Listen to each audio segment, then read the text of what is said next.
the governor ought not to have relied on the letter dated 21 June 2022. In any event, the contents of the letter did not indicate anything to suggest that the then Chief Minister, Mr. Thackeray, had lost the confidence of the House. Finally, the governor relied on the letters written by Mr. Fadnavis and 7 independent MLAs, calling upon him to direct Mr. Thackeray to prove his majority on the floor of the House. First, both Mr. Fadnavis as well as the 7 MLAs could have well moved a motion of no confidence. Nothing prevented them from doing so. Second, a request by some MLAs for a direction to the Chief Minister to prove his majority does not, taken alone, amount to a relevant and germane reason to call for a floor test. There must be some objective material in addition to a mere request to call for a floor test. In the present case, the governor did not have any objective material before him to indicate that the incumbent government had lost the confidence of the House and that he should call for a floor test. And the exercise of discretion by the governor in this case was not in accordance with law. Now on relief. Relying on Bommai and Nabam Rebia, the petitioners argue that this court has the power to restore the status quo ante and rule that the government with Mr. Thackeray as its chief minister is to be reinstated.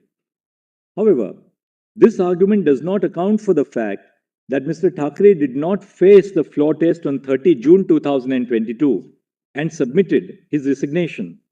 This court cannot quash a resignation that has been submitted voluntarily. Had Mr. Thackeray refrained from resigning from the post of the Chief Minister, this court could have considered the grant of the remedy of reinstating the government headed by him. The order of this court dated 29 June 2022 held that the outcome of the trust vote to be conducted on 30 June 2022 shall be subject to the final outcome of this batch of petitions. Since the trust vote was not held, the question of it being subject to the final outcome of these petitions does not, therefore, arise.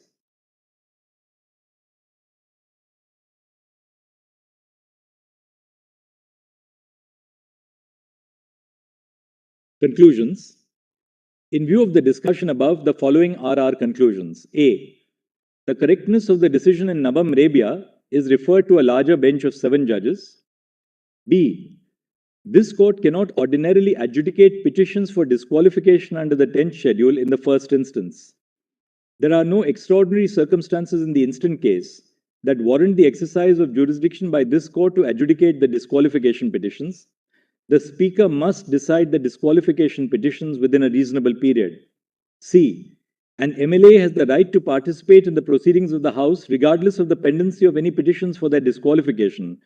The validity of the proceedings of the House in the interregnum is not subject to the outcome of the disqualification petitions. D.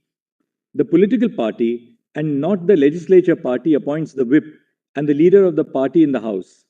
Further, the direction to vote in a particular manner or to abstain from voting is issued by the political party and not the legislature party. The decision of the Speaker, as communicated by the Deputy Secretary to the Maharashtra Legislative Assembly dated 3 July 2022, is contrary to law.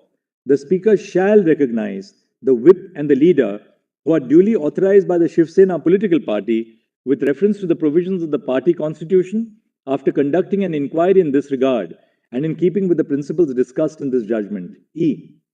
The Speaker and the Election Commission of India are empowered to concurrently adjudicate on the petitions before them under the 10th schedule and under paragraph 15 of the symbols order respectively.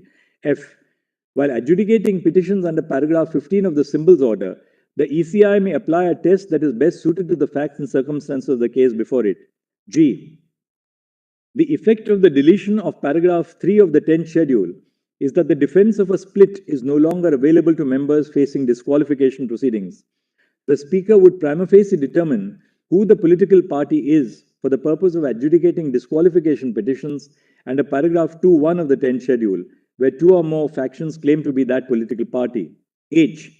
The Governor was not justified in calling upon Mr. Thackeray to prove his majority on the floor of the House because he did not have reasons based on objective material before him to reach the conclusion that Mr. Thackeray had lost the confidence of the House. However, the status quo ante cannot be restored because Mr. Thackeray did not face the floor test and tendered his resignation. And I, the Governor, was therefore justified in inviting Mr. Shinde to form the government at the behest of the BJP, which was the largest political party in the House. This batch of writ petitions is disposed of in terms of the conclusions and directions recorded above. Grateful to your lordship.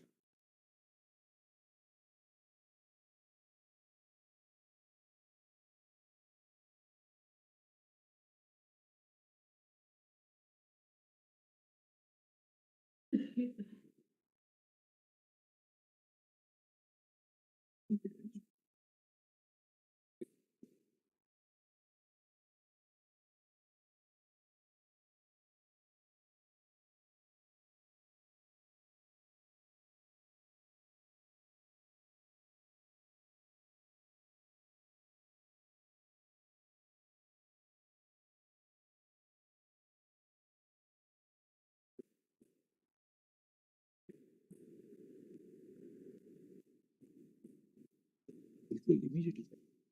Without correction. Keep life. Deeply obliged.